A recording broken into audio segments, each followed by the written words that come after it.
विद्यार्थियों, आज हम सभी लोग शैक्षिक उपलब्धि परीक्षण निर्माण पर चर्चा करेंगे। किस तरीके से एक बेहतर शैक्षिक उपलब्धि परीक्षण का निर्माण किया जा सकता है। शैक्षिक उपलब्धि परीक्षण के निर्माण करने से पहले सबसे पहले हमें शैक्षिक उपलब्धि परीक्षण क्या होता है ये जानना है।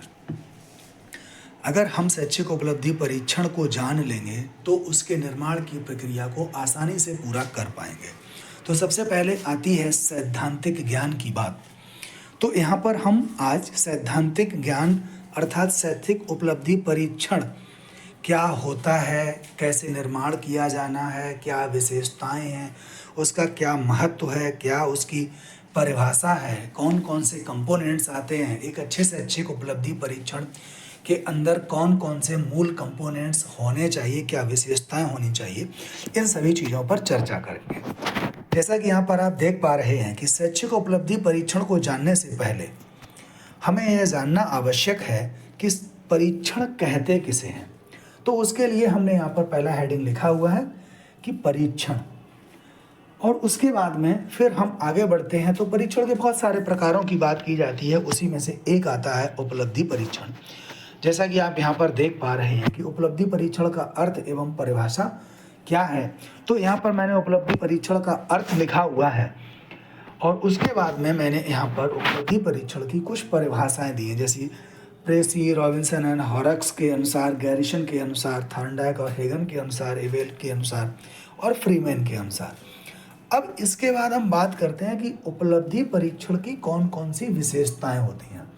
ये सारी चीज़ें आपको अपने अचीवमेंट टेस्ट या उपलब्धि परीक्षण या शैक्षिक उपलब्धि परीक्षण का जब आप निर्माण लिख रहे होंगे अपने असाइनमेंट में, अपने अचीवमेंट टेस्ट फाइल में, तो आपको ये सारी चीज़ें उसमें लिखनी हैं कि परीक्षण किसे कहते हैं, उपलब्धि परीक्षण का अर्थ और परिभाषा क्या है और उपलब्धि परीक्षण की कौन कौन सी विशेषताएं, जैसा कि मैं यहाँ पर आपको दिखा।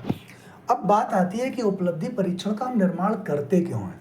तो इसके लिए हम यहाँ पर हमें लिखना होगा कि उपलब्धि परीक्षण के उद्देश्य कौन कौन से हैं। जैसा कि मैंने यहाँ पर उपलब्धि परीक्षण के कुछ महत्वपूर्ण उद्देश्यों को लिखा हुआ है, आप इनको यहाँ से नोट करके अपनी अचीवमेंट टेस्ट फाइल में लिख सकते हैं। और आगे आते हैं उपलब्धि परीक्षण के प्रकार। महत्वपूर्ण चीज़ ये है कि उपलब्धि परीक्षण का जब निर्माण किया जाता है तो उसके कौन कौन से टाइप्स होते हैं, हम उनमें से कौन से टाइप का उपलब्धि परीक्षण निर्माण करना चाहते हैं। पहला है प्रमापित परीक्षण, दूसरा है शिक्षक निर्मित परीक्षण है, तीसरा है मौखिक परीक्षण, चौथा है निबंधात्मक परीक्षण और पांचवा है वस्तुनिष्ठ परीक्षण। अब यहाँ पर चीज़ आती है कि सामान्य तौर पर हम दो तरीके के परीक्षणों की बात करते हैं, पहला प्रमापित परीक्षण और दूसरा शिक्षक निर्मित परीक्षण। प्रमापित परीक्षण किसे कहते हैं? प्रमापित परीक्षण वो परीक्षण होता है जो स्टैंडर्डाइज्ड होता है, जो किसी एजेंसी के द्वारा सर्टिफाइड होता है, ऐसे परीक्षण को हम प्रमापित परीक्षण कहते हैं। दूसरा आता है शिक्षक निर्मित परीक्षण। शिक्षक निर्मित परीक्षण वे परीक्षण होते हैं जो टीचर के द्वारा तैयार किए जाते हैं, जिनका रिलायबिलिटी और वैलिडिटी चेक नहीं होता है और टीचर उनको कक्षा में क्लास टेस्ट के रूप में प्रयोग में लाता है। ऐसे परीक्षण को हम शिक्षक निर्मित परीक्षण कहते हैं। तो ये आपको अपनी कॉपी में या अचीवमेंट टेस्ट में आपको लिखना है। अब इसके बाद में हम बात करते हैं और आगे आते हुए कि हमको किस तरीके से ये देखना है कि एक अच्छे परीक्षण में कौन कौन से गुण हो सकते हैं। तो यहाँ पर हम देखते हैं कि पहले थोड़ा सा उससे पहले एक और पॉइंट पर बात कर लेते हैं कि उपलब्धि परीक्षण का महत्व क्या है।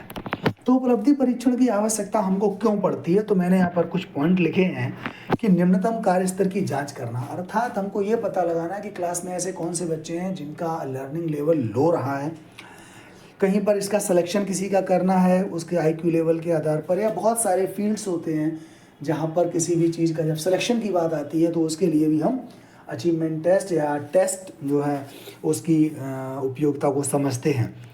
वर्गीकरण करने के लिए, प्रोन्नति करने के लिए, निर्देशन देने के लिए और डायग्नोसिस करने के लिए, सीखने सिखाने की प्रक्रिया को बेहतर बनाने के लिए, अध्यापन और अध्यापन की जो वैल्यूज़ हैं, अध्यापन की जो मेथड्स हैं उनका मूल्यांकन करने के लिए और शैक्षिक संस्थाओं का पता लगाने के लिए।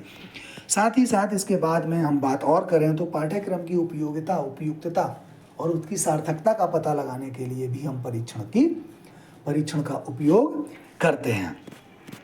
नेक्स्ट आता है इसके बाद में उपलब्धि परीक्षण की उपयोगिता। उपलब्धि परीक्षण की उपयोगिता क्या है, इसके लिए मैंने यहाँ पर आपको बहुत सारे पॉइंट्स दे रखे हैं जिनको पढ़ करके आप उपयोगिता, शैक्षिक उपलब्धि परीक्षण की या उपलब्धि परीक्षण की उपयोगिता का पता लगा सकते हैं। अब इसके बाद में आते हैं कि उपलब्धि परीक्षण का शिक्षा में क्या योगदान है। तो मैंने यहाँ पर कुछ पॉइंट्स लिखे हुए हैं कि हम उपलब्धि परीक्षण का हमारी शिक्षा में कहाँ पर उपयोग है, क्या योगदान है। इन पॉइंट्स को नोट करके आप अपने अचीवमेंट टेस्ट फाइल को तैयार करने में मदद आपको मिलेगी, तैयार कर सकते हैं। अब इसके बाद आता है कि एक अच्छे उपलब्धि परीक्षण की क्या क्या विशेषताएं हैं। जैसा कि आप देख पा रहे हैं कि यहाँ पर मैंने शैक्षिक उपलब्धि परीक्षण की कुछ महत्वपूर्ण विशेषताओं को लिखा हुआ है कि एक अच्छे उपलब्धि परीक्षण में वैधता होनी चाहिए, विश्वसनीयता होनी चाहिए, वस्तुनिष्ठता होनी चाहिए, व्यवहारिकता होनी चाहिए, स्पष्टता होनी चाहिए, विभेदन क्षमता होनी चाहिए, उपयोगिता होनी चाहिए, व्यापकता होनी चाहिए, मानकीकरण की फैसिलिटी होनी चाहिए।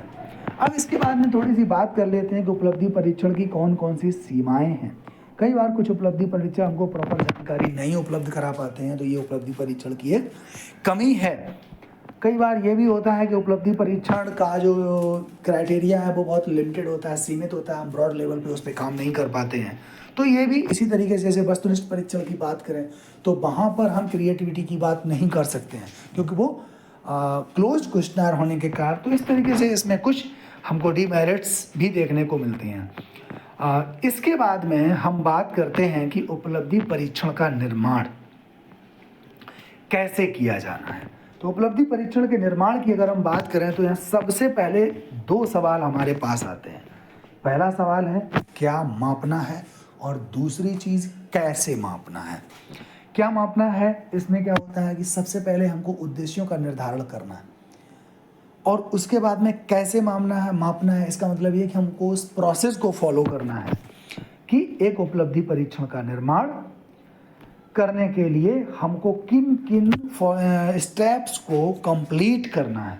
तब जा कर के हम ये देख पाएंगे कि एक बेहतर उपलब्धि परीक्षण का निर्माण कैसे किया जा सकता है। धन्यवाद। आगे के वीडियो में हम आपको बताएंगे कि उपलब्धि परीक्षण तैयार करने के कौन कौन से चरण होते हैं और उसके बाद में एक उपलब्धि परीक्षण का निर्माण आपके द्वारा कैसे किया जाएगा। उम्मीद करते हैं आपको अचीवमेंट टेस्ट बनाने में, उसका सैद्धांतिक पोर्शन लिखने में, उसकी थ्योरी लिखने में आपको मेरा ये वीडियो मदद करेगा। धन्यवाद।